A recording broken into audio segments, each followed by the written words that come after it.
On YouTube now. Is right after you wake up, since your brain will still be in a theta state. Check it out, This is the baby. most convenient time Where's the for one? spiritual Big practice. adventure today. Instead of going Yep. to bed, you should Bath lie use still today. and focus your Big awareness towards adventures your outside mind today. with the intention of opening it. At least I came back in here to show I. Yeah. Or third eye to see beyond the material world, the stronger it Well, I gets. was like, well, I want to As your pineal gland becomes stronger and more active, Yeah, you should go and your eat your food ability though. to access high-frequency energy will also increase. While many meditators are aware that certain meditation techniques can help activate the pineal gland, many of them don't realize that simply sun gazing may also play a big role in activating this small gland. Sun gazing is the process during sunrise or sunset. During this time, the light emitted from the sun isn't as strong, making it safer to look at. Many people who practice sun gazing believe that it is beneficial to the eyes and the pineal gland and can help activate the third eye. The idea that sun gazing can help activate the pineal gland may sound like pseudoscience, but some scientists have confirmed that sunlight can stimulate the pineal gland to release certain hormones. Like we said earlier, the pineal gland is sensitive to light. Sun gazing can be very beneficial.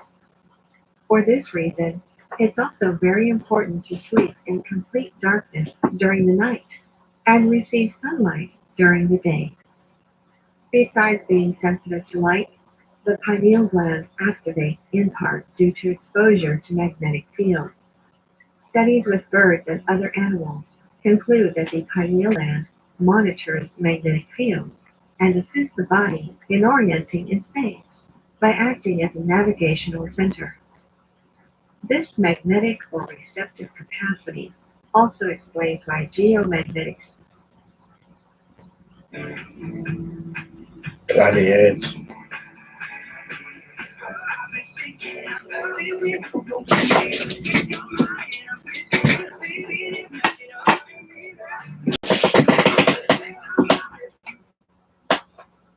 storms and environmental stress can affect the pineal gland, leading to problems with circadian rhythms. The heart also generates a strong electromagnetic field that permeates the entire body. When the heart is activated with the high frequencies of love and compassion, its electromagnetic field is amplified and expanded. The pineal gland's sensitivity to electromagnetic energy causes it to begin vibrating and activating together with the heart. As these two organs act together, their high vibration opens the third eye to greater inspiration, intuition, and inner vision. Because of the pineal gland's connection with spatial orientation and circadian rhythms, our perception of space and time often shifts when the pineal is in a highly aroused state. Such experiences have been mentioned by meditators for ages, and this is also the reason why time is so different during meditation. Another incredible way of stimulating the pineal gland is the uplifting and healing power of the third eye kiss. If you have ever kissed someone on the forehead, then you will know how interestingly intense it is. You would be amazed how something so simple can be so emotional. A kiss on the forehead represents a kiss on the third eye. It is much deeper than most people can realize. It is like kissing the person's soul. Other people do not usually touch our foreheads. We have our hands held, and so forth. But our foreheads are just different. When the lips meet the forehead, we get a sense of awakening being brought from within.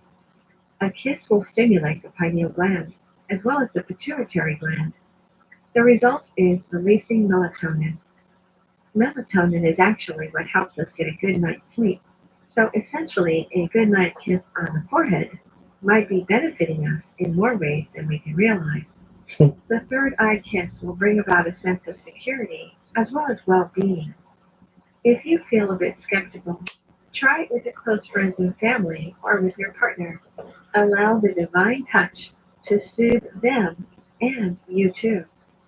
The more that you do this, the more you will notice the results. The third eye kiss is a very uplifting experience for everyone that has the right people around them and of course the right circumstances. Another way to open your third eye is with a charged amethyst crystal. This exercise is best done outside in nature and when the sun is either rising, setting, or at its highest point in the sky. You can also experiment with doing this during a full moon. Mhm. Take your charged crystal and place it in the middle of your forehead, just above your eyes. Take a few deep breaths in and out, and as you do this, visualize the purple energy of the amethyst going into your third eye and filling it up with activated energy. Hold the amethyst in place. Close your eyes and look up directly into the sun. Allow the sun to warm the crystal and activate it.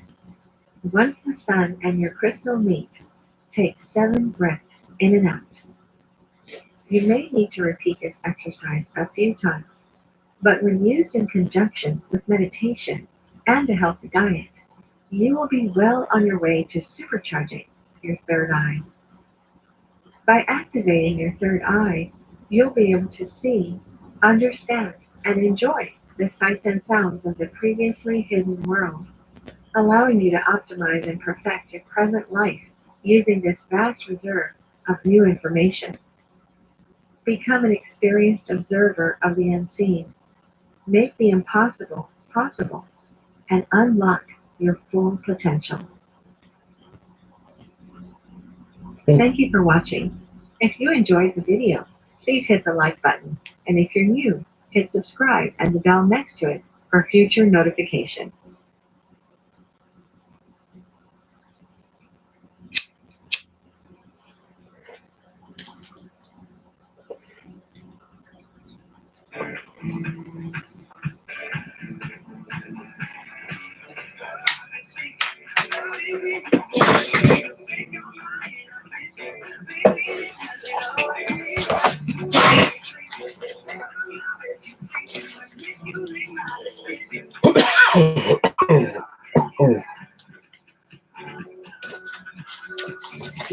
Is the Ford Everest.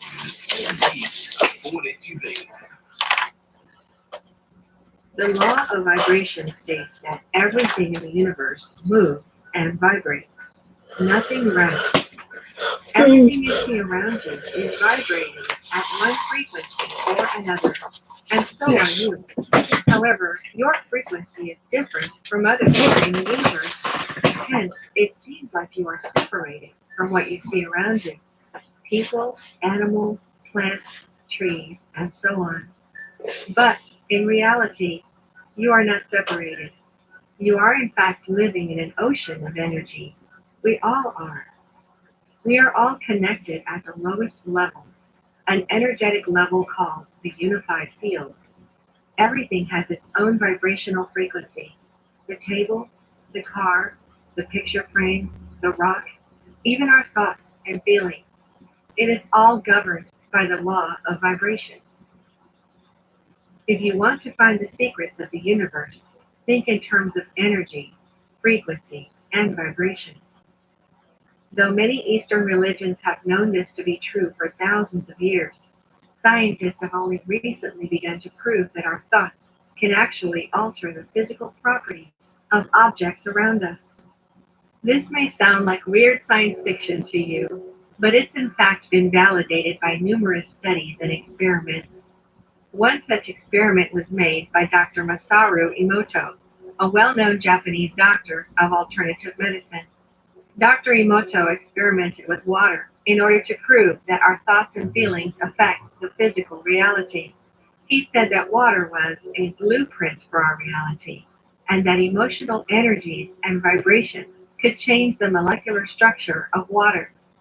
Dr. Emoto's water crystal experiments consisted of exposing water in glasses to different words, pictures, or music, and then freezing and examining the aesthetic properties of the resulting crystals with microscopic photography.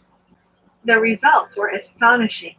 He discovered that water exposed to positive thoughts and visualization, for example, gratitude, love, happiness, and appreciation, formed beautiful, vibrant, perfectly aligned geometrical patterns, while water exposed to negative thoughts and emotion forms incomplete, asymmetrical patterns with dull colors. He also discovered a significant difference in the structure of water before and after meditation. He also compared the structure of water exposed to the symphony of Mozart and the structure of water exposed to heavy metal music. You can clearly see the difference. You may be wondering, what does that have to do with increasing your vibration? Well, it's a known fact that the average human body is made up of around 70% water. We start Yeah, but life Mozart's being done it at 99% water and 432 pieces, megahertz, where and when we're born as babies, we're rock about 90% is water. done at For most of our lives, we 450 exist something. mostly as water. Water serves as the transporter of energy throughout the body.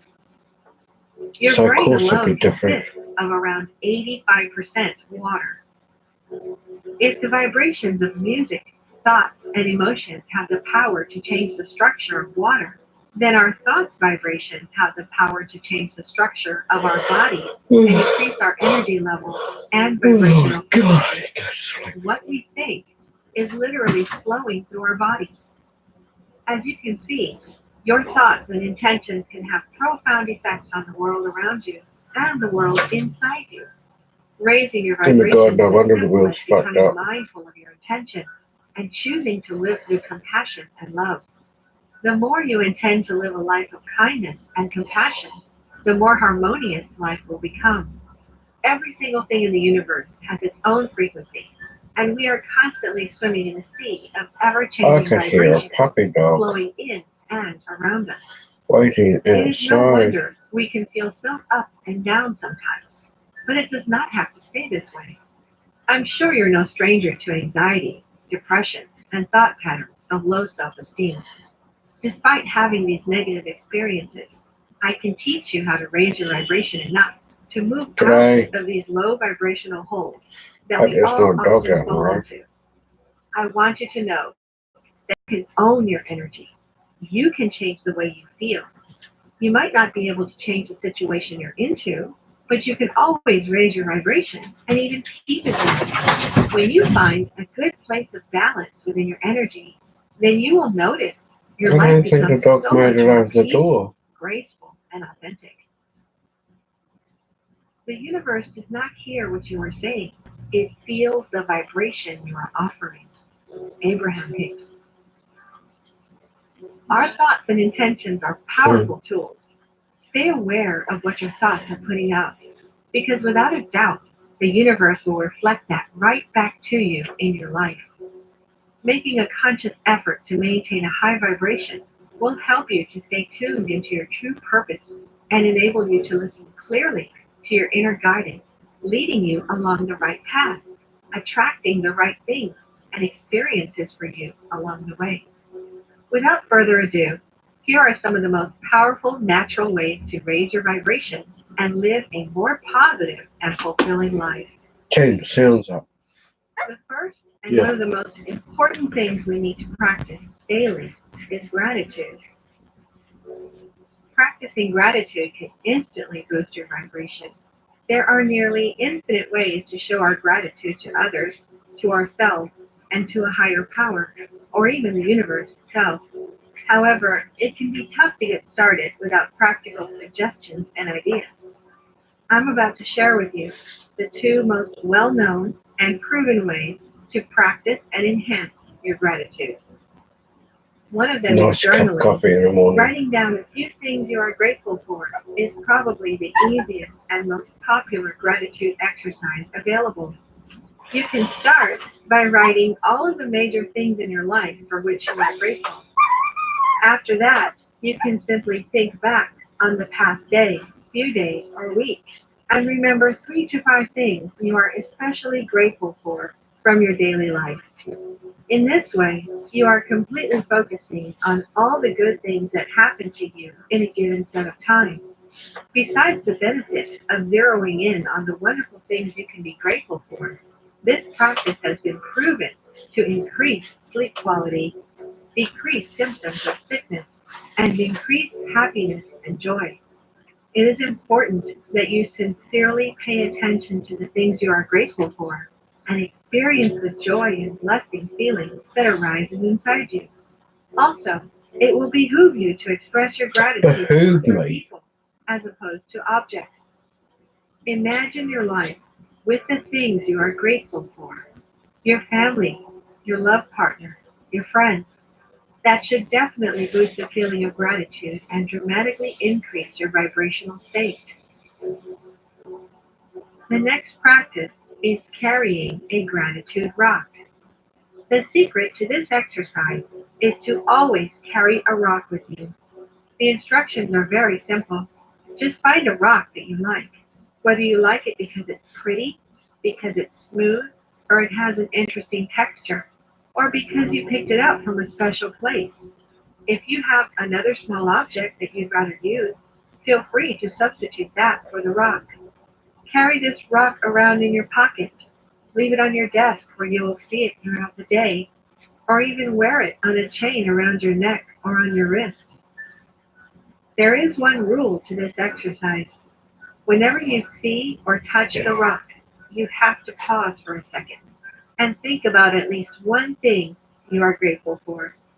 Whether it's something as small as the sun shining down on you in this moment, or as large as the loving family or friends that you have, just think of one thing that brings you joy and My fulfillment. telescope. When you take the stone out of your pocket or off of your body at the end of the day, take a moment to remember the things that you were grateful for throughout the day.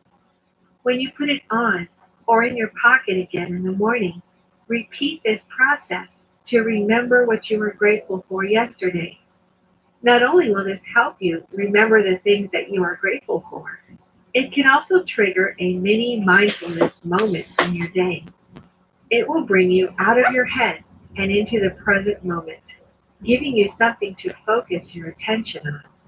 It can also act as a switch to more positive thinking and help you attract abundance in your life. When you flip this switch multiple times a day, you will likely find that your average day has become much more positive. If you want to find happiness, find gratitude. Steve Maraboli. The next way to raise your vibration is to practice creative visualization. Creative visualization is a powerful manifestation technique which is directly associated with the law of Can't help attraction, but do with that. which many of you are already familiar. You can use visualization to attract and create every desire and dream you have. Creative visualization is a type of mindfulness exercise that can be used to promote success in every area of life. Visualization is the process of putting together visual mental imagery of what you are wanting to manifest. Consequently, you will start to gain emotions associated with a desired image. In simpler terms, creative visualization is where you visualize what you want and experience the emotions or feelings that you would have if it were true. This can then help you to put your goals and desires out into the universe and start to feel motivated to achieve them. Creative visualization can be extremely powerful as you are using the mind's eye to create detailed images of what you want to manifest. This can help you to feel more positive and motivated to achieve these goals and will drastically raise your vibration. After visualizing, you should feel inspired and ready to take action towards your goals. If you are constantly repeating certain thoughts to yourself, your subconscious mind accepts these thoughts, and this causes a change in your long-term mindset. This change in mindset can then have a knock-on effect towards your behaviors, feelings, and habits. And this is the reason why creative visualization can be so effective. The mind is a very powerful thing, and the visual images that are created through creative visualization can determine some of the strong feelings and emotions that you experience when you think of them. For this reason, it's important to be clear about what you want to visualize and why. You can use creative visualization to help you achieve and manifest the outcomes that you desire.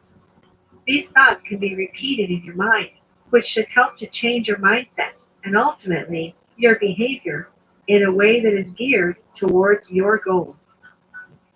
Once your mind feels still and receptive, start crafting an image of the thing that you want, taking as long as you like to build up all of the details. For example, if you're visualizing meeting your soulmate, try to make the environment as realistic as possible and do your best to experience not just the sights, but also the sounds, scents, and tactile sensations associated with your vision. Oh, You beautiful are right likely here. to see your visions manifest in your life I'm like an and Australian. allow your visualization experiences to influence the rest of your day. Try to hold on to the feelings of love, happiness, joy, and peace that you experience when you picture your goals, and repeatedly affirm your belief that you will soon attract the things you yearn for. Ideally, you should make creative visualization a daily part of your life. Visualization is the human being's vehicle to the future, good, bad, or indifferent. It's strictly in our control. Earl Nightingale. Who's that? The next method of increasing your vibration is a bit obvious through high vibrational food. If you want your mind and body to operate on a high vibrational frequency, you need to banish all the food from your diet which you know are not right for you. You are what you eat. If there are foods you eat which make you feel sluggish, bloated, or acidic, then you are getting signs from your body that they are not right for you. Listen to the signs. Our bodies are so clever and will tell us when something is not working for us. Food is very personal, so what works for one person may not work for another. Find what works for you and flow with it. The food we eat has a huge impact on our well-being, so honor that and really tune into what you are consuming. If you eat sugary, processed junk food with no nutrients, then you are doing a disservice to yourself, as it is not going to feed your body or energy. It will only weigh it down. So think about alkalizing your body by eating organic vegetables and fruit. Vegan is a very high vibrational way to live. If we talk in terms of energy, then consuming animal meat and dairy products essentially means that you are consuming the low vibrations that come with it. Think about an animal who has been living in poor conditions, abused and tortured throughout its life, to then be killed in the most inhumane way. If you chose to consume that product, then you need to be aware that you are consuming the low frequencies too. People switching to vegan diets always experience a significant difference in their energy levels. Their immune system is getting stronger than ever. They become more sensitive and in tune with themselves and the rest of the universe. Only because I'm Of course, starving. you need to ensure that you get all of the correct nutrients and protein content if you decide to follow a vegan or raw diet, to ensure that you make the change in a balanced and healthy way which works for your body. Some of the greatest people in all of human history were vegetarians. Among them was Pythagoras, who said, "Alas, what wickedness to swallow flesh into our own flesh, to fatten our greedy bodies by cramming in other bodies, to have one living creature fed by the death of another." Nikola Tesla was also a vegan, and he said the following: "It is certainly preferable to raise vegetables, and I think therefore that vegetarianism is a commendable departure from the established barbarous habit, that we can subsist on plant food and perform our work even to advantage is not a theory, but a well demonstrated fact." The list of prominent vegetarians does not end there. Among them were also Leonardo da Vinci, Albert Einstein, Gandhi, Vincent van Gogh, Mark Twain, and many others. In fact, one of India's greatest mathematicians, Srinivasa Ramanujan, was also a lifelong vegan. People eat meat and think they will become strong as an ox, forgetting that the ox eats grass. Pino Caruso. The next way to increase your vibration is aligning yourself with nature. There is nothing more powerful and pure than spending time in nature. Nature is a natural mood elevator and a great way to increase your vibration. Receiving that natural energy hit from the earth is sometimes all we need to bring us back to our center. Those who live in busy cities need to make sure there is a healthy balance between concrete and green. It may seem impossible when you lead a busy life, but you can make that change. Sometimes all it takes is a short walk outside or in the park to shift any unsettled feelings. When you make the time to walk in nature, work in the garden, meditate under a tree, relax at the beach, or gaze up at the stars, you're rewarded with clarity of mind, a grounded state of being, and an increased vibration. Time in nature will help you to remember the beauty of the natural world and to experience your oneness with all that is. Place your hand on a tree, put your bare feet on the ground, or simply do a mindful breathing surrounded by nature. Also, get some sunshine. The sun carries codes of consciousness and awakening, which work wonders to raise your vibration and stimulate your pineal gland, which has been proven to recognize light.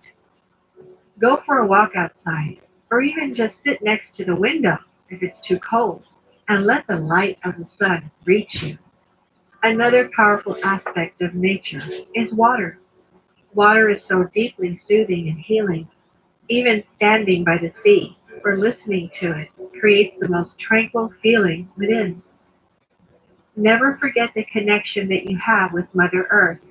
You are at one, but if you spend all your time indoors within four walls, it is eventually going to take its toll on your energy and vibrational state of being. Taking time to be on the earth more really connects us back to Source in the most natural and healing way. Mother Nature has the power to please, to comfort, to calm, and to nature one's soul. Anthony Douglas. I'm not putting the Another chops way to baking because increase you always the eat the chops vibration, last anyway when they're also cold. gifted to us by nature, is by And because they're crystals. cooked with fat. Crystals are literally part of Mother Because I'll Earth. eat one of mine. Therefore, they hold powerful earth Is it energy, ready? each one vibrating at its own unique frequency. We can wear Good. crystals or keep them around us to help us keep our vibration high and clear. They are used in many healing practices because of the healing power and protection that they bring. Crystal energy is the power that crystals naturally give off and that you are able to use to heal yourself. Some crystals have incredibly high frequencies. Their strong energy fields can be used to raise your personal vibration.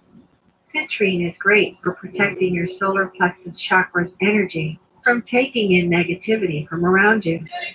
Amethyst is great to use when meditating as it opens up your crown chakra and helps to deepen your spirituality. Lapis lazuli is great for communication and awareness. Usually, you'll be drawn to whatever you need at that time, as your energy will know which vibration is right for you. Earth energy reminds us to connect with the divine that created everything with the intention of love, compassion, and abundance. Keeping high vibration crystals in each room will help foster a deeper spiritual life.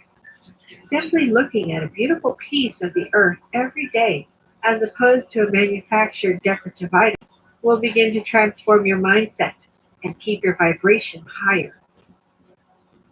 In a crystal, we have clear evidence of the existence of a formative life principle.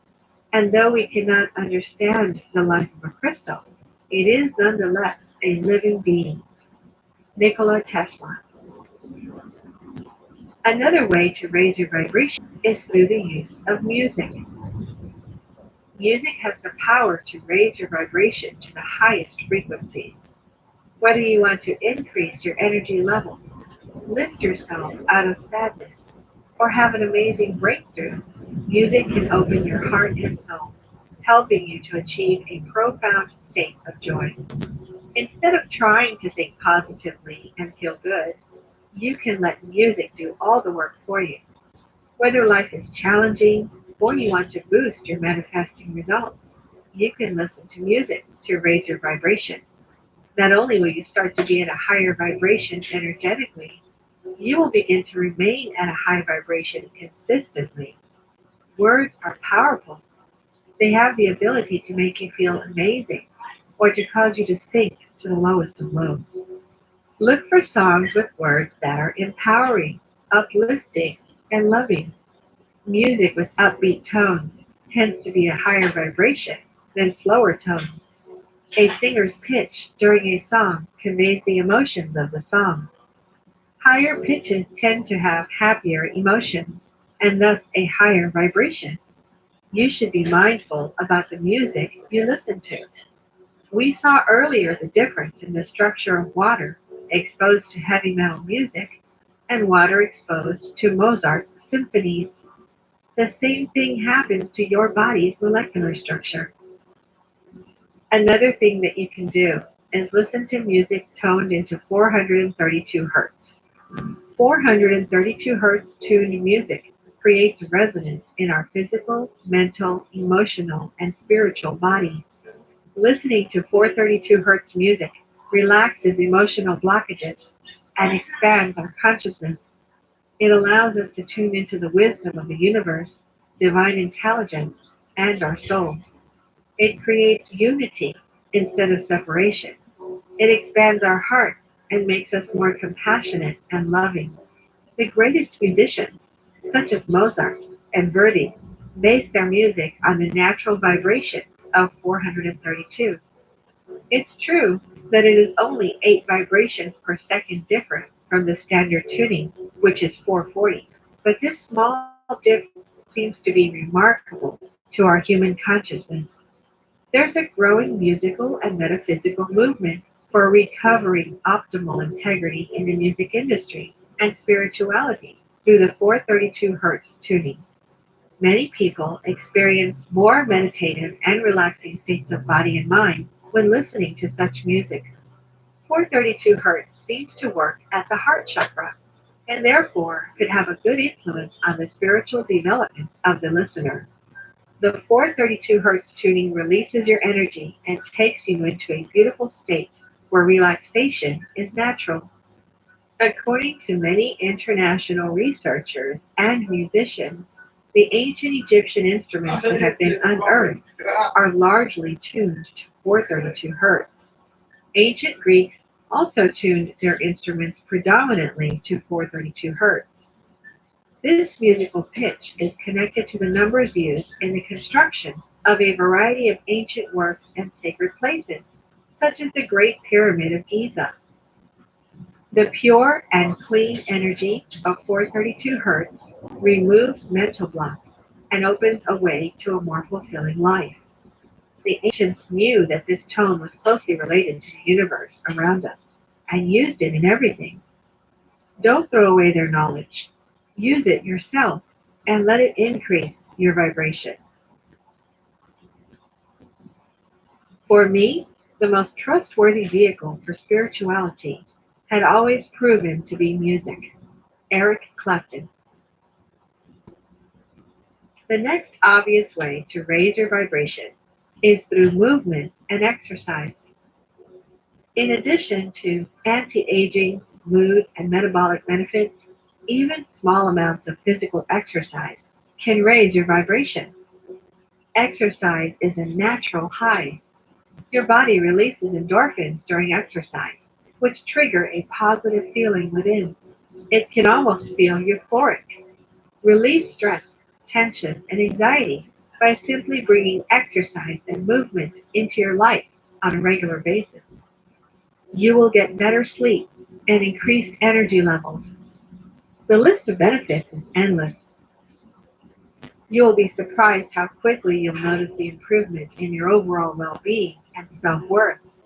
Whether it's walking, running, swimming, spinning, or practicing Tai Chi or yoga, physical exercise can help get you out of mental or emotional ruts and boost healthy endorphins. It doesn't matter how much you sweat. The key is moving through and away from astral energies that could be weighing you down in your current environment. If possible, exercise outside or somewhere in nature. Just noticing the trees, feeling your feet rooted in the grassy earth, and breathing in fresh air will help you transcend the concerns of mundane human existence and reconnect with your higher self. Exercise is really for the brain, not the body. It affects mood, vitality, alertness, and feelings of well-being. John Rady. My final advice for increasing your vibration is perhaps the most powerful: meditation. Meditation is a game changer. It is a powerful tool which can shift even the lowest vibration. Meditation has been shown to increase your vibrational frequency while calming the mind so you're in a heightened state of consciousness.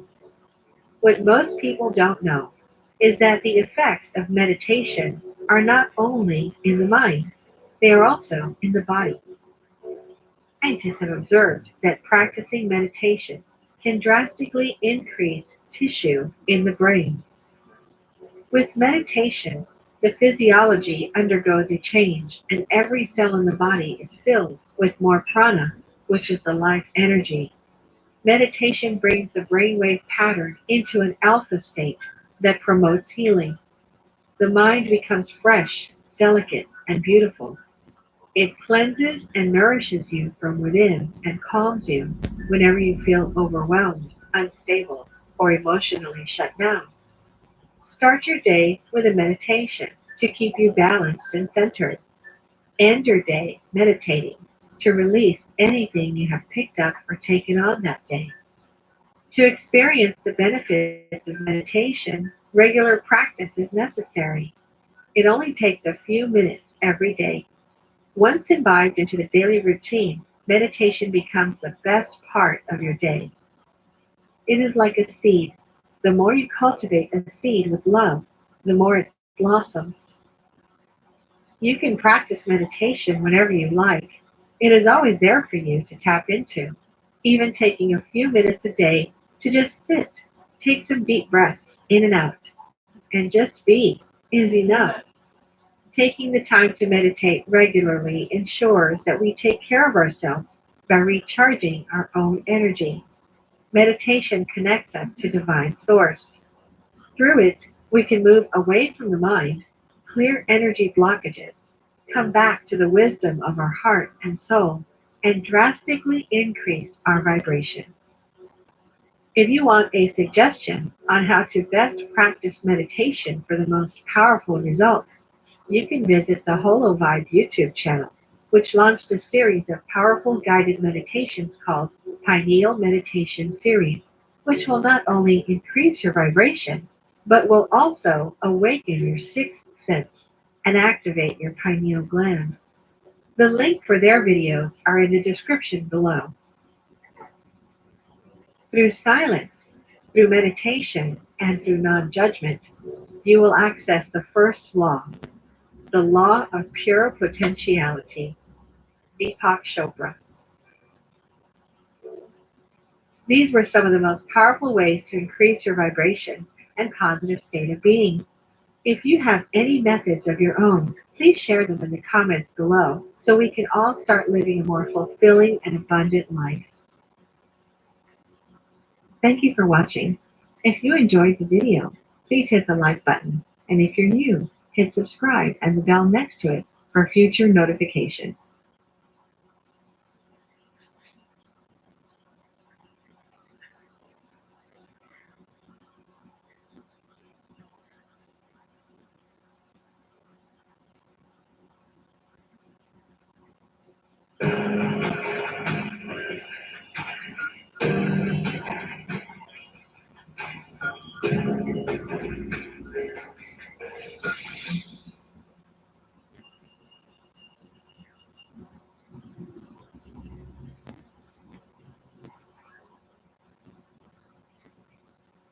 New discoveries have overturned 150 years of scientific thinking when it comes to us, you and me, the way we think about ourselves, about one another, about the world, from undeniable evidence of advanced civilizations that are now dating back into the last ice age, even before, to the way we think about other people and their cultures, their religions, their beliefs, and even the way we view disease and immortality. There's a new story that's emerging. My name is Greg Braden, and I'd like to welcome you to this very special presentation of Missing Links, the deep truth of our origin, history, destiny, and fate. Here's my question to you. How can we be resilient in a world that's growing more volatile by the day? How can we thrive in the new normal that's already with us, it's already here, unless we're honest with ourselves about that story and what it's showing us? Missing Links is all about the new discoveries that you're just not seeing in traditional mainstream media, textbooks, and classrooms. What those discoveries are telling us and what they mean in our lives. What's causing these extremes in our world? Why are they happening right now? Well, it's all about cycles of time. Scientists now recognize that we are living the rare convergence of three massive cycles of change. Cycles of climate, economic cycles, and cycles of human conflict. Now, what you know, these are natural cycles, and they follow natural rhythms that we can know, we can predict, and we can calculate. And they appear on a regular basis. And that's what makes today so different. All three of these cycles are appearing at the same time. They're colliding right now, and it's happening in our lifetime. The primary source of information about the history of our planet comes from the seafloor sediments, pore samples that scientists pull out of the ocean. It comes from the ancient tree ring data. The problem is the tree rings only go back a couple thousand years. And it comes from the ice cores that we find in the ice sheets of Antarctica and Greenland. So I'd like to zero in on those ice cores a little bit. From the ice cores, tremendous amounts of information can be given by scientists who know how to read these ice cores like we read the pages of a book. Each year, when that new layer of ice is deposited, that layer captures the information, whatever is happening in the atmosphere. There was a volcanic eruption, we've got volcanic dust particles. The wind has blown pollen grains into Antarctica from Europe, then we know. From the ice cores, we can tell how strong the magnetic field was in the past, how strong the sun is, tremendous amount of information, how high the sea levels were. Here's the key. You can tell what the ancient temperatures were as well. What we're seeing now is the information going back over 420,000 years into the history of the Earth. 1999, scientists, international scientists, recognized that global warming was actually melting the ice and destroying this library, this record that we have in Antarctica. And they said, even though we don't know why the warming is happening, let's drill through the thickest part of the ice and we'll capture as much data as we can. Then we can go back and figure out what's causing the warming. Well, even the scientists were absolutely amazed because when they pulled that ice core from an area that is called Vostok Lake, the very famous Vostok ice core, they pulled up over 420,000 layers of ice. Each layer represents 1 year of the Earth's history. All of a sudden, we've got 420,000 years of our past to compare to today to see if something is wrong, to see if Earth is broken, to see if there's something truly anomalous happening. We're seeing two different ice cores. In blue is the EPICA ice core from another location in Antarctica. And the green is the Vostok ice core. And what I'd like to call your attention to, just right off, even if you know nothing about how to read this information, you can see the cycles, you can see the rhythms. And it's not your imagination. There are nested cycles within cycles. There are 100,000 year cycles, 41,000 year cycles, 26,000 year cycles, or even 5,000 year long cycles. So the way that we can read this graph, 420,000 years begins on the right-hand side of the screen. We're present day on the left at near zero. And if you look at either the blue or the green ice cores, what you can see is they tend to agree with one another. There are times when the temperatures of the Earth have ebbed and warmer and when it's been cooler. And when it happens in one place, it happens in another place as well. The red that you're seeing at the bottom of the graph is the thickness of the ice as it correlates to those temperatures.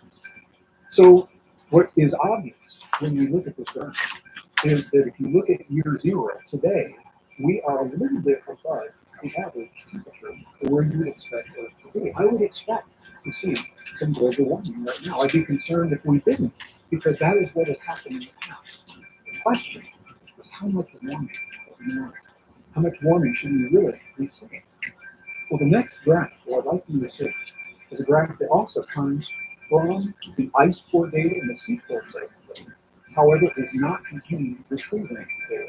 And it's telling you something really, really interesting. This graph begins at year 0, we would say, at the time of Jesus, at which the time of reference, and goes for 2,000 years into the year 2000. The green line that we're seeing in the middle of this chart is the average temperature for the Earth over these 2,000 years. And the chart, the graph, is showing us above and below that average where we have seen the temperature come. So it's obvious. Sometimes the temperatures are above normal, sometimes they're below normal. Here's why this is so interesting. You look closely. Where we are today, are we above normal? Absolutely. We're above the average normal for where Earth was going. Are we warmer now than we have ever been? Absolutely not. Look at this. If you go back into the years 12 to 1300, what is called Common Era, CE, they're using this notation instead of AD and BC to remove any religious implications. So when I say CE, it means Common Era from year 0 to now. 12 to 1300 Common Era, the temperatures were almost twice as warm as they are right now, twice the anomaly that we're seeing right now. And if you go back into the years 820 to 1040 Common Era, look at this, 3 times above where the anomaly is right now. And scientists know this because they have a name they give to this period. It's called MWP, which means the medieval warming period. So the point of me sharing this with you is to show that the warming does happen, and I would expect that we would be in a warming cycle now, and that the warming is not the warmest it's ever been. And if you look closely, the warming, when it happens, it's brief, it's intense, and it's what comes right after the warming. But sometimes can be the problem, the cooling, the follows. This is a very, very powerful graph.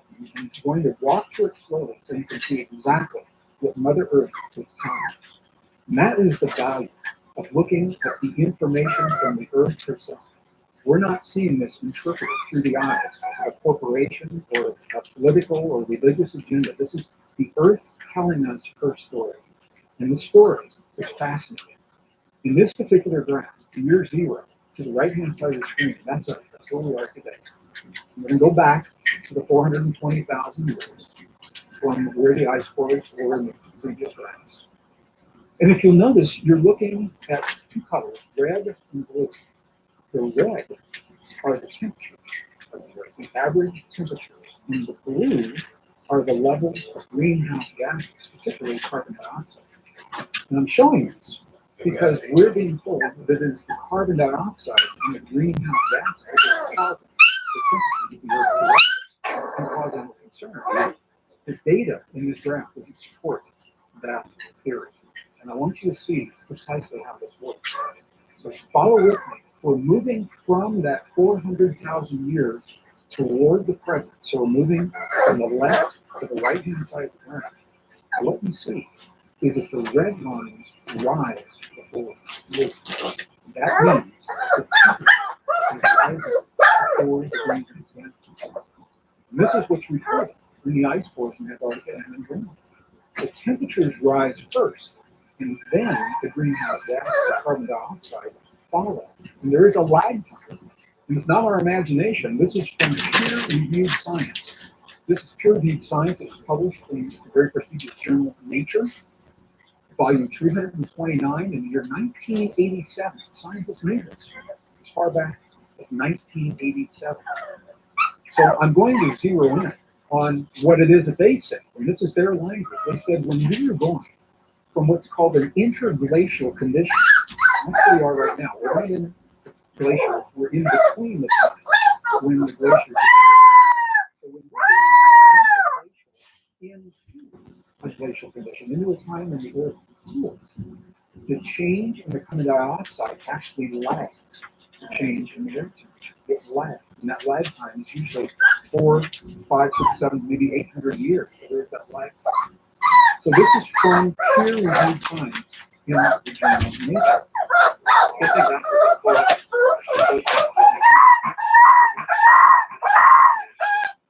the sediments within this show clear differences visually, which have been caused by differences in climate. And you can see here a whiter carbonate ooze, and here a red-brown clay. These carbonate oozes were laid down during interglacial periods, warmer periods, and these red clay have been laid down during the glacial period. Now I want to go back. Because it's telling us even something more. If you look closely, when the carbon dioxide levels do increase, when they go up, the temperature actually drops. The stronger the carbon dioxide level, the cooler the temperature becomes. Why is that important? Because it is a fact. We have thrown tremendous amounts of carbon dioxide into the atmosphere. We have now created more of a carbon dioxide burden in the Earth's atmosphere than we have in the 420,000 years that we have the history. We've never seen this much CO2 in the atmosphere. So if in the past, higher levels of CO2 have created a cooling effect with the levels that we've ever done, it makes sense we can expect a greater degree of cooling because of CO2. Why is that important? A lot of that cooling happens north of the equator. The bulk of the Earth's land is north of the equator. The bulk of the world's population is north of the equator. And most of our food is grown north of the equator. So when we see a change in climate, when we see a cooling, that doesn't mean that we're moving into another ice age, but even a little cooling changes the conditions that allow us to grow the food and support the industry that we come from. This is important. And I think it is important.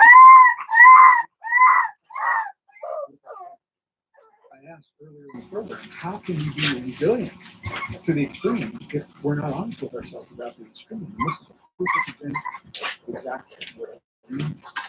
So the question that obviously comes up is, if the carbon dioxide is not causing change in climate, that we have been led to believe any signs of right now, then what is?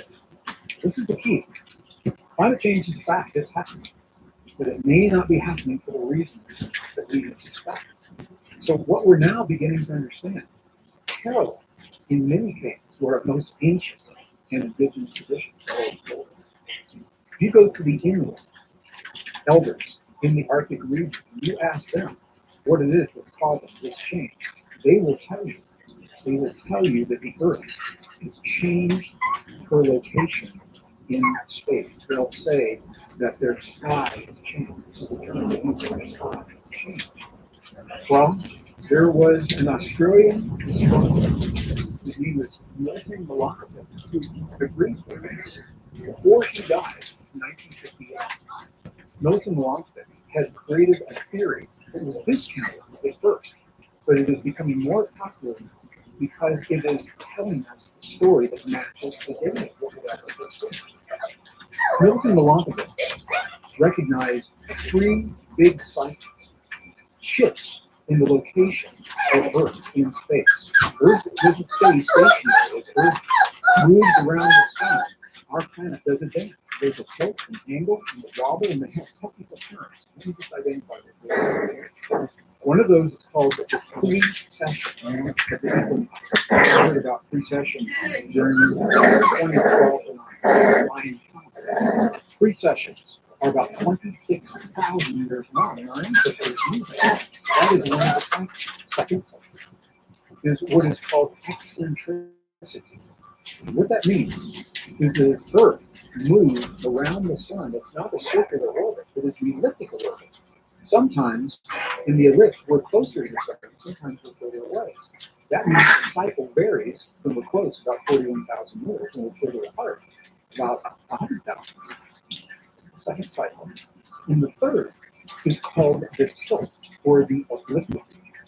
Okay, so these three cycles that Earth is going through, that moves around the sun, now you know what they are. Let's take a look at them as they're plotted on the graph. You can see something absolutely astounding. So what you're seeing in the graph on your screen right now, the red is the precession of the equinoxes, the green is the obliquity, and the blue is the eccentricity. Now, if you look closely as they ebb and flow, if either eccentricity or obliquity or precession, if any two of these rise at the same time, the bottom of the screen, you're seeing warming and cooling of the Earth. And you see that when eccentricity, for example, and obliquity, when those coincide, we have a warming period on the Earth. I'm showing you this on the screen right now. And you say, well, maybe that's an anomaly. Maybe it's just that one time. Look at this. We go back and look at each of these. Here we're seeing eccentricity as a peak, and we're also seeing obliquity as a peak in the blue and the green, and right below that. Every place where that happens are warming in our planet. And it happens all the time. So the reason this is important is because we are here, far left of the screen, where that red line is, that's us. So we're having a little bump in eccentricity. We're seeing that coincide with the obliquity. So we're seeing this dance that Earth is doing in a very precise way that has been run in the past. And we are seeing a relatively small one compared to what we see.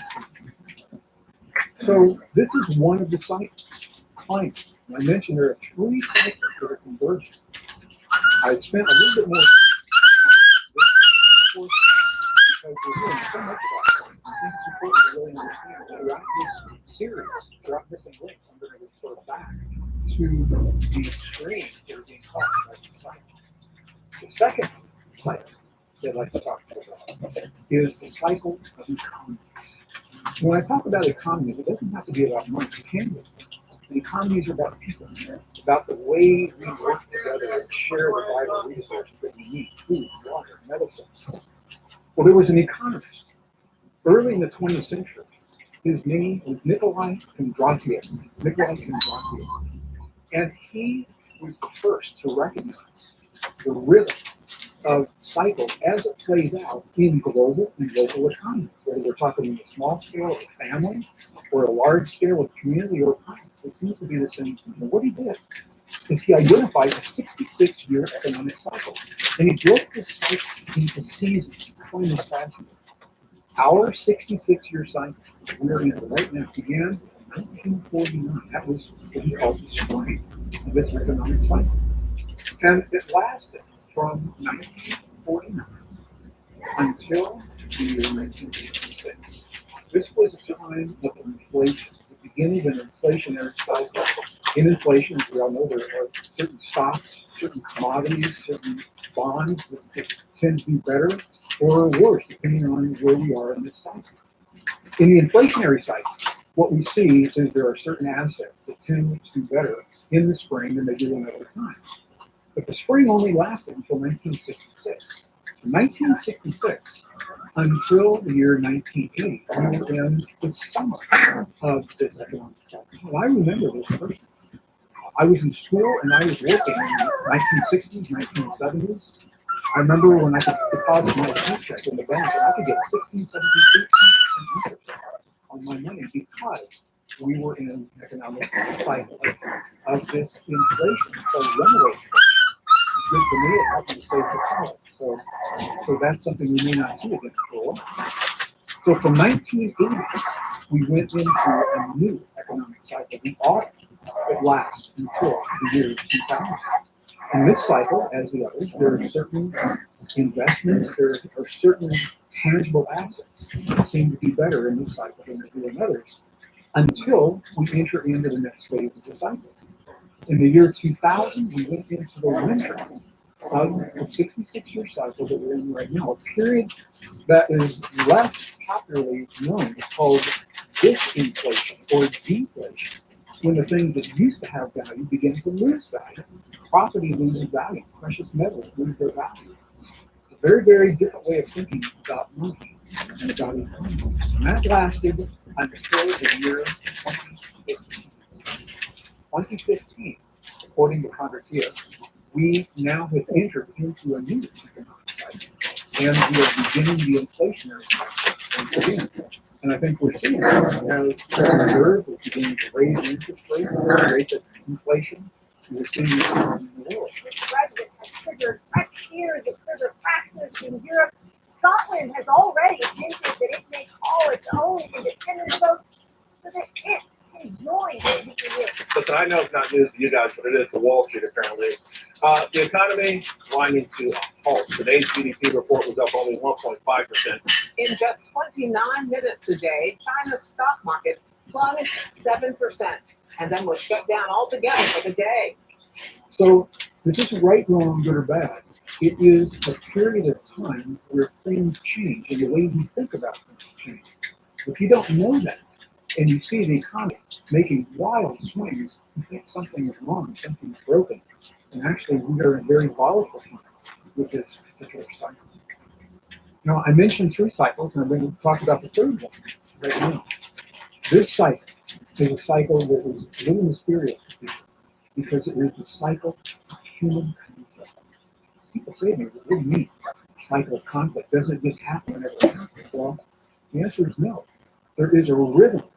There are cycles of conditions that make us more vulnerable, and make us more susceptible to conflict. The real problem in this country that we have got to address, and it's not going to change overnight. Yeah. But we've got to understand that It doesn't mean that the cycles drive war and conflict.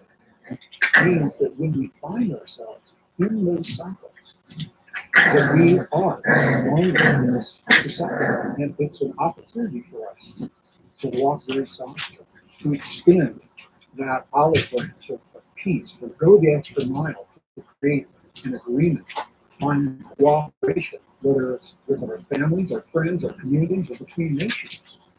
We recently had the opportunity to speak at the United Nations with their friend colleagues. We were invited to share with the UN our perspective of cycles of time, what we as a world can expect so that we can prepare, know where to put our resources, know where to put our energy. And I'm sharing with you precisely what I shared with them, the fact that we are living this rare convergence of these cycles. And the economic cycle and the climate cycle, many of those people were not familiar with.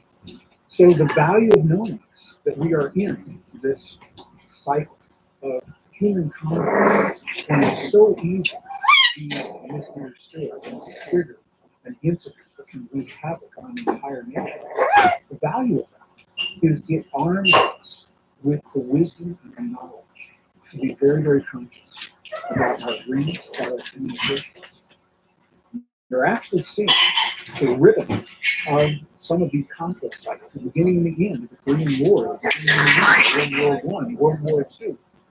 All of this pegged right at the top of the bottom of cycles of conflict. What's interesting is, where are we in these cycles right now? In the year 2014, we began an uptick for greater human conflict. And that uptick peaks in the year 2020. So I would expect between 2014 and 2020, we would see a lot of tension in the world. Doesn't mean we're not that war. It means we're vulnerable and susceptible. And it also means there's a greater opportunity for deeper communication to create peace in the time of that vulnerability. When I talk to people about these conflict cycles, they say, what is it that can possibly be driving these cycles? This is where it goes back to Mother Earth.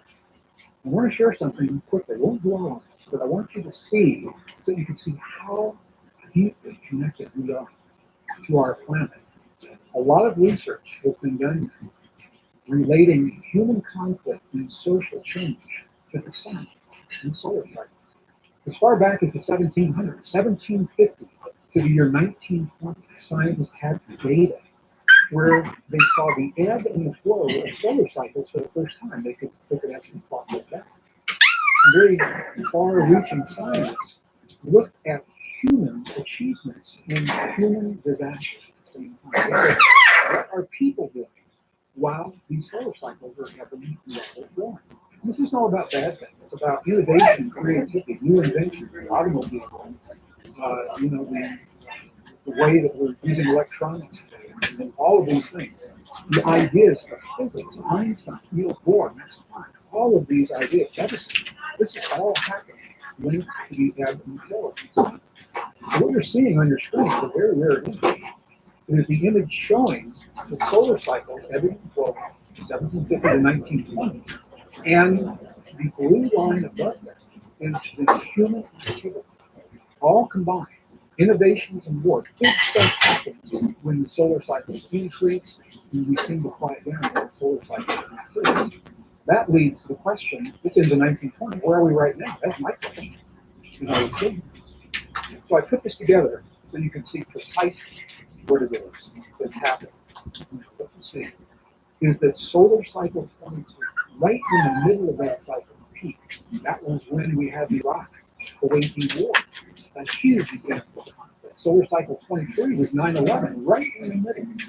And solar cycle 24, the first week that the sun spots, the magnetic storms on the sun, began to increase.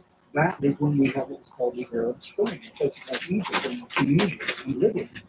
All of these links to the solar cycle. Again, scientists are not saying that the sun is causing these effects. What we're seeing is that there are natural conditions that create the environment that we respond to. And that environment, in that environment, we are sometimes more aggressive and sometimes more willing to cooperate. And that's going to be important later in this series. I wanted you to see it right now, so can we further it. So we are now in the solar cycle 24. What does all this mean for us today? Well, if we understand how these cycles come together, what we know is that nature uses the extremes that we're seeing as a trigger for new ideas and new solutions. I mentioned that we are living in a time of extremes. And I wanted to share with you what it is that's causing extremes to converge into these cycles.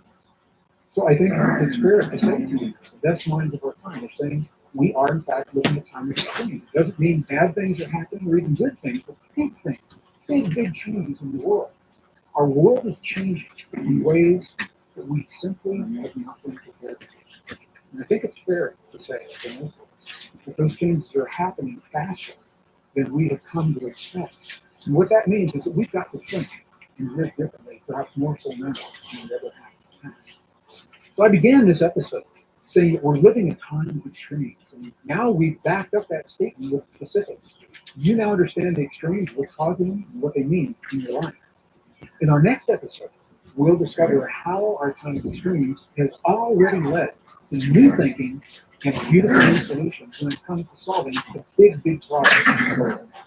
I want to thank you for joining me for this program today, and be sure to tune in for our next all-new episode of Missing Links, the deep truth, our origin, history, destiny, and safety.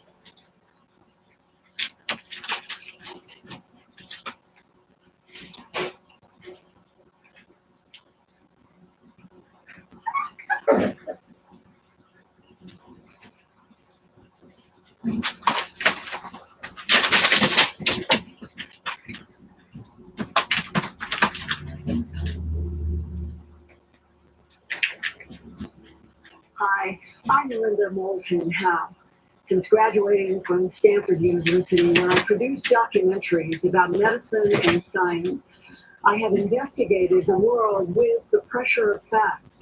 I am a truth hunter on this planet, this solar system, and the universe beyond.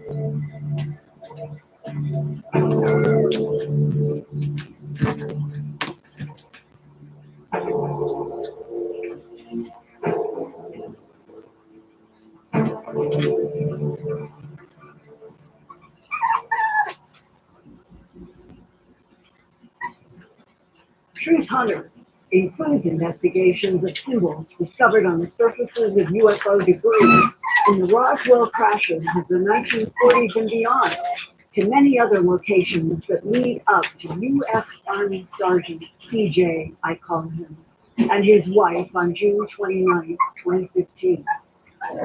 They were faced with with an 820-foot diameter disc above their truck in Wadley, Georgia. Across the middle of the huge disc were symbols that I recognized, a couple of them, as nearly the same symbols drawn by Staff Sergeant James Cunnison after midnight on December 26, 1980 in Rendition Forest near RAF Bentwaters Woodbridge. So let's start now with the comparison of the Wadley craft symbols with those in the Rendition Forest incident.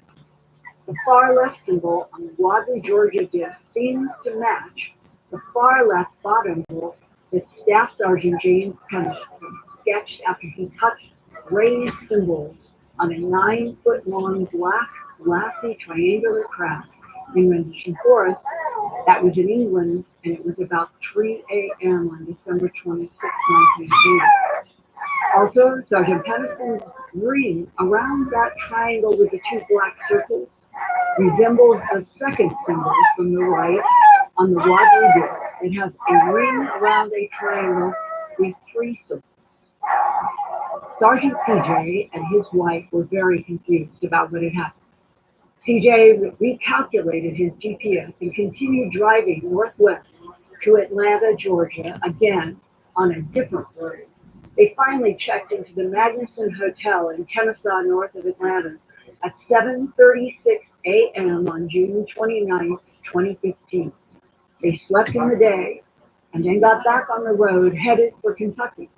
The credit card sales receipt for the Motel 6 in Paducah, Kentucky shows CJ and his family checked in at 5:13 a.m. on June 30th, 2015. Exhausted, everyone fell asleep.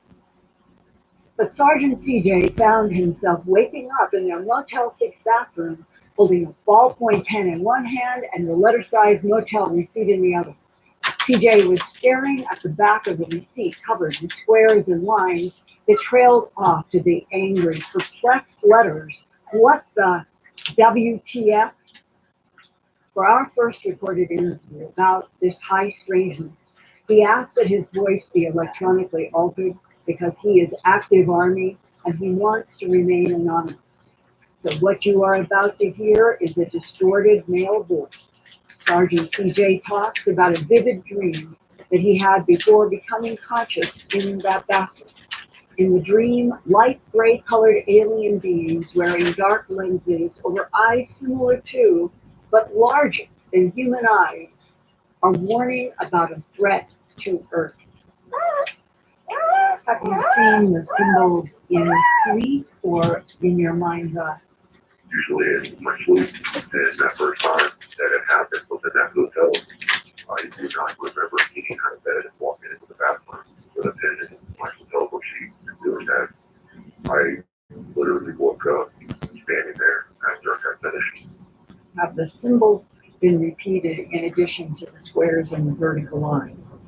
Yeah, I've seen them again in dreams. Can you describe that dream? Yeah, it's dark all the way around, and they're being scrolled past from right to left. They're slightly illuminated, like a light blue colored. Are you getting any impression of what they are saying in your dream? Something Council of 5, I believe, Council of 5, and what are they saying?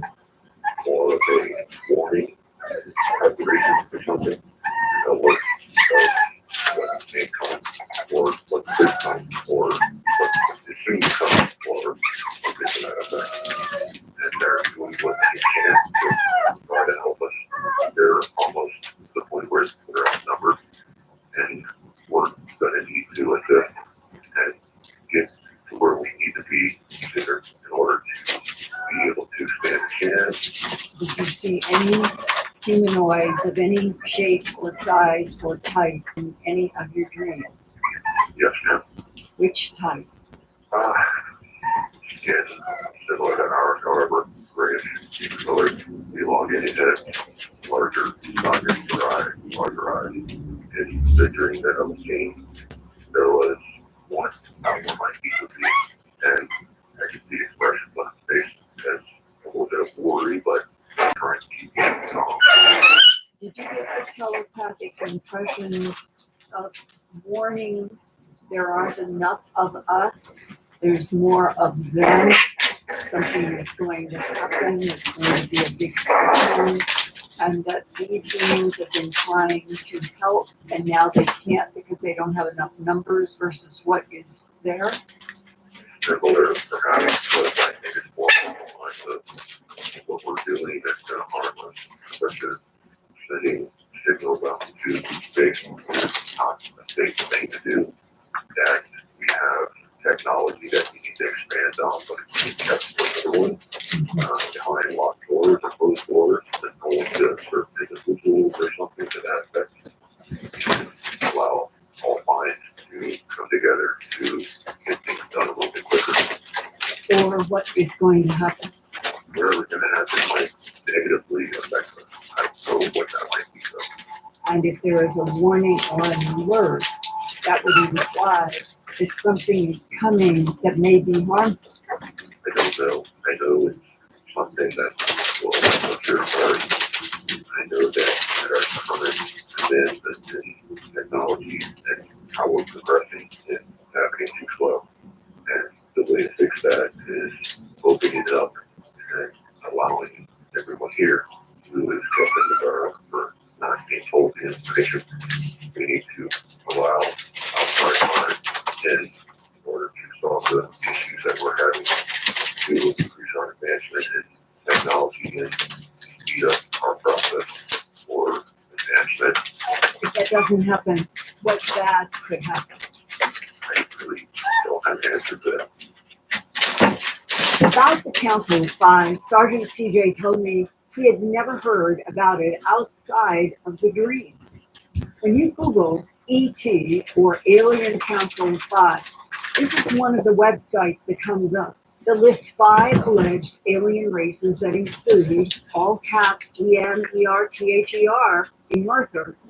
The website Alien Axioms describes the Emerther as, quote, one of the founder races of the Council of Five, ancient and more advanced on many levels than most cosmic intelligences.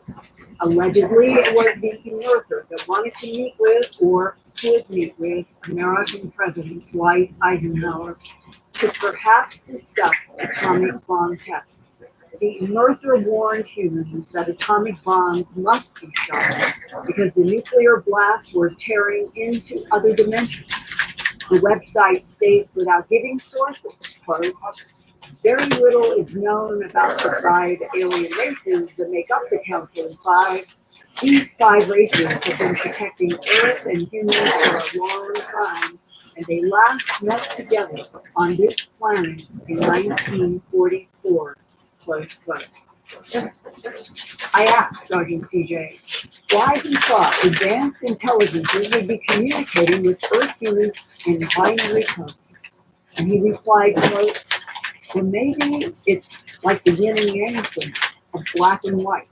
The zeros and ones can be used all over the universe to communicate, first one.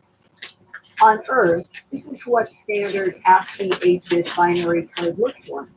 It starts with the number 0, which is equivalent to the 8 characters 0011, say 0000. Capital letters are different from lowercase letters. Punctuation, such as periods and commas, each have their own 8-bit code designated. I had Sergeant CJ squares and ones translated. Here is the first page showing how letters and words emerge in ASCII binary code. Continuous protection of humanity. 49 degrees, 27 minutes north. 11 degrees, 5 minutes east. Expose hidden knowledge to all caps. Citizens, advancement imperative for planetary survival. Beware of Orion 1350.3 and Z Reticuli 39.1 question mark. The question mark is from the translate. Then the number 70, avoid and the packet signal was an interpretation by the translator. It said, avoid messages sent. Now here is the whole translation for all of the squares and lines. Sergeant CJ wrote on the back of that Motel 6 letter-sized receipt in Paducah, Kentucky. Continuous protection of humanity, 49 degrees, 27 minutes north, 11 degrees, 5 minutes east. Expose hidden knowledge to all citizens. Advancement imperative for planetary survival.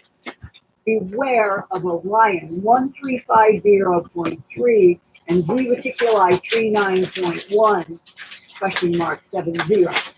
Avoid messages sent. And now we know the numbers 1350.3 and 39.1 question mark 70 do have a match in the distance from the Earth to the Orion Nebula, which is 1,350 light years.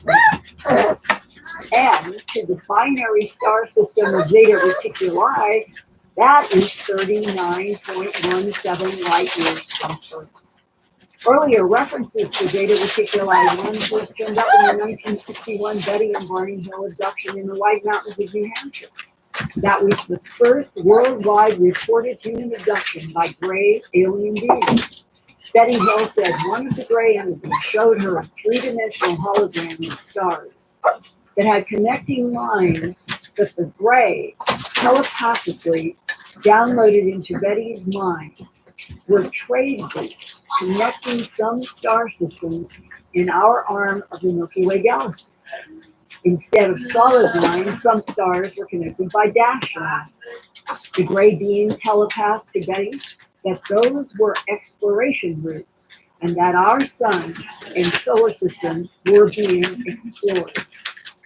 The last line, avoid messages sent, seems to relate to Sergeant CJ's dream information about the danger of Earth sending out SETI signals without knowing who was on the other end.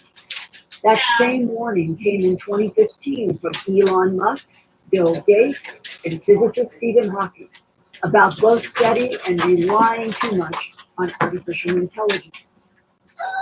Let's go back to the first line that says, continuous protection of humanity, 49 degrees, 27 minutes north, and 11 degrees, 5 minutes east. If that latitude and longitude are supposed to be a location on Earth where ETs from the Council of Five are supposed to be protecting humans, how odd that it turns out to be town center of Nuremberg, Germany.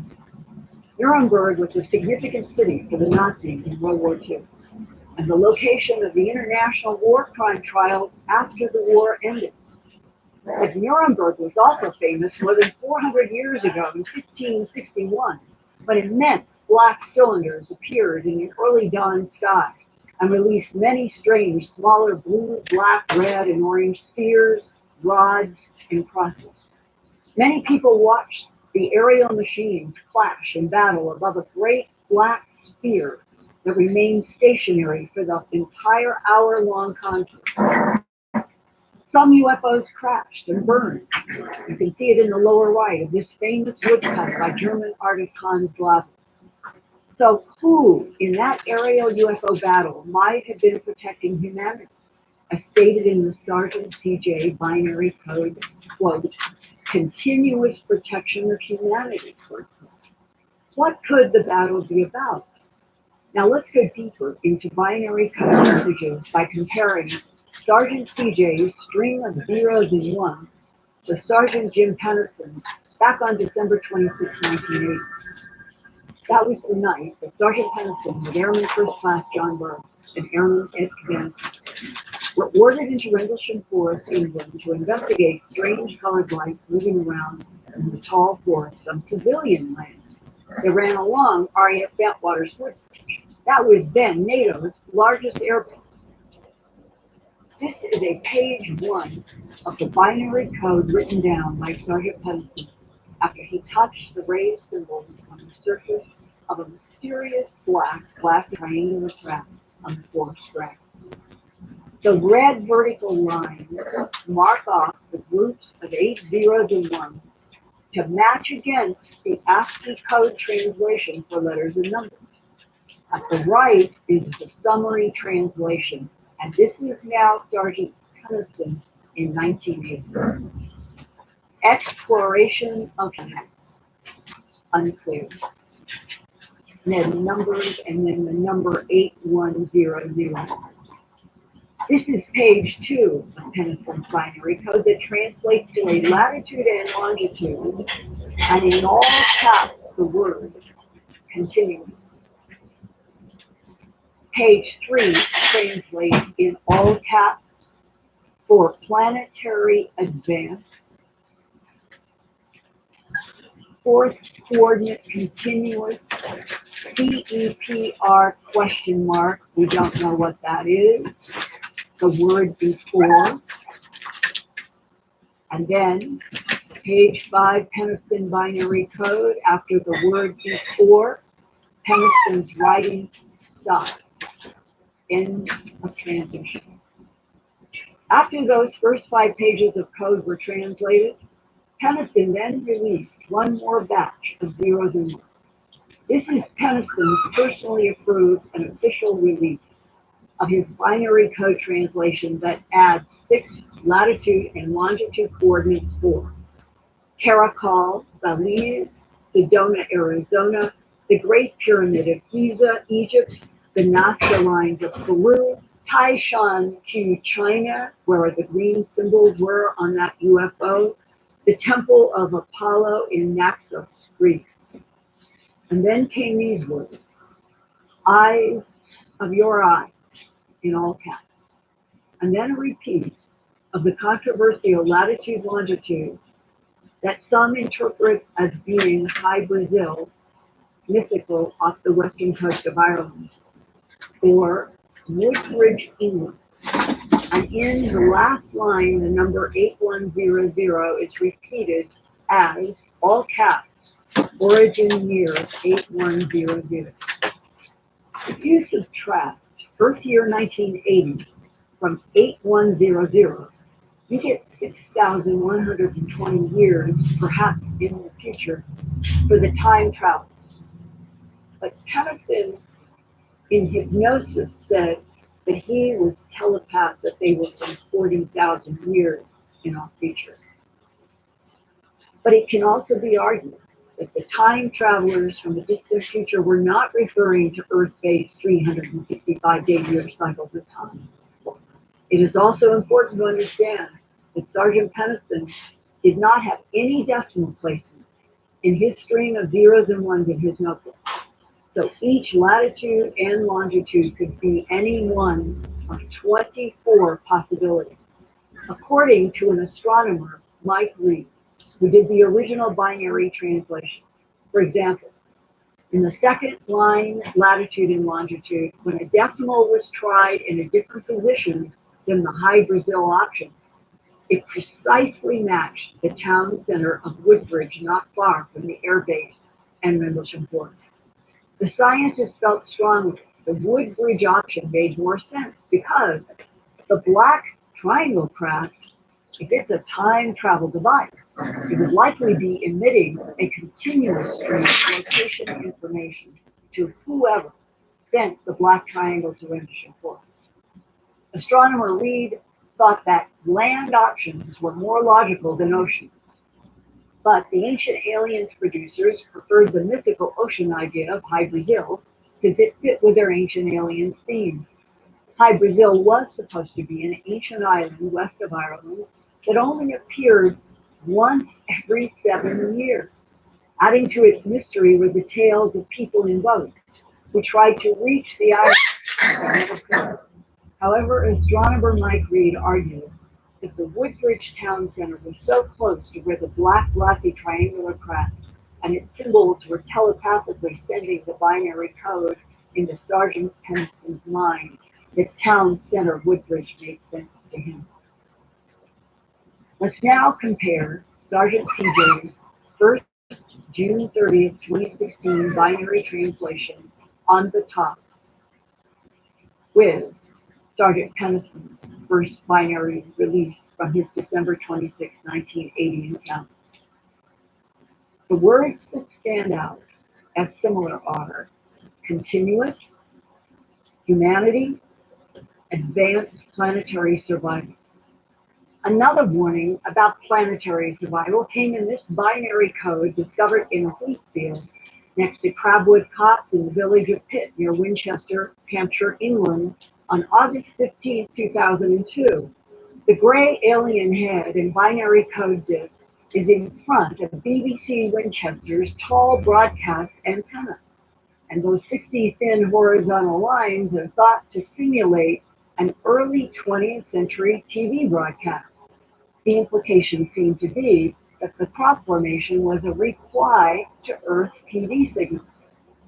The start of the Crabwood August 15, 2002 binary spiral of code begins 0100 space 0010, which equals the capital letter B. The entire ASCII 8-bit translation of the Crabwood spiral binary code is: beware the bearers of false gifts and their broken promises. Much pain, but still time. Believe the spells. There is good out there. We oppose deception or cast. Conduit closing, close quote. But was the warning from the alien depicted in the feed ultimately was the warning about the alien in the wheat pattern? The three star-like objects on the alien's shoulder resemble the famous Orion belt star. So many people think Hi, guys. it is a threat and something associated with the Orion constellation. Then in early 2016 came a retired Navy whistleblower, William Noah Cochran, who said that from World War II on for several How you years, doing? he worked building scale models Hey. of UFOs and learned that the United States government had extraterrestrial allies. Hello, my wee friend. How you doing? Earth from marauding, bullying humanoid reptilians that originated in the constellations Orion and Draco. Look at that wiggly tail. 13 years later, on June 23rd, 2015, near the airport of Turin, Italy, also known as Turin. Where you go? The city is where Jesus Christ's alleged burial shroud is kept. Geneticist Forrest Drew, PhD, from Sydney, Australia, tackled the very difficult readings of binary code that included 128 small circles and straight lines between You go. 16 triangular rays of the outermost ring. His binary translation of that outer ring is: beware ET bearing gifts. Hiya, baby. Of the Torino, Italy, June 23rd, 2015 summer solstice wheat pattern. Quote, it looks like a clock, where we have to rotate the inner wheel to match the outer wheel, close quote. Even though the inner ring binary code is not clear, Dr. Drew thinks some of it warns about a Trojan horse event coming to Earth. He wonders if the Trojan horse is an invasion attack by non-humans from Orion and Zeta Reticuli.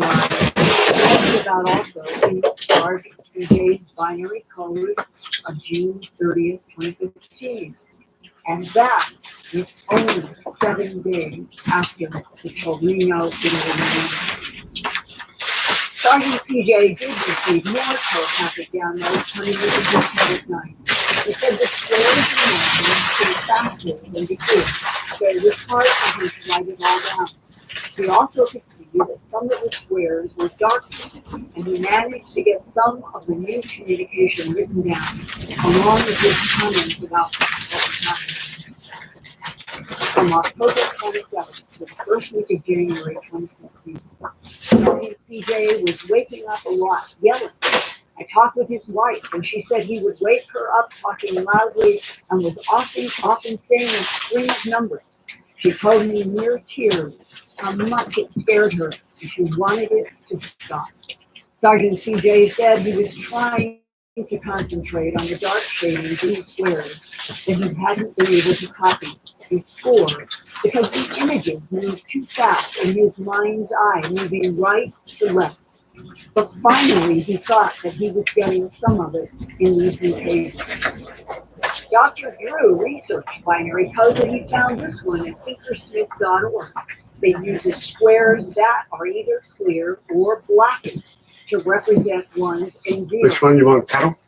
Horace Drew Who's applied wait? it to Sergeant CJ's mutations.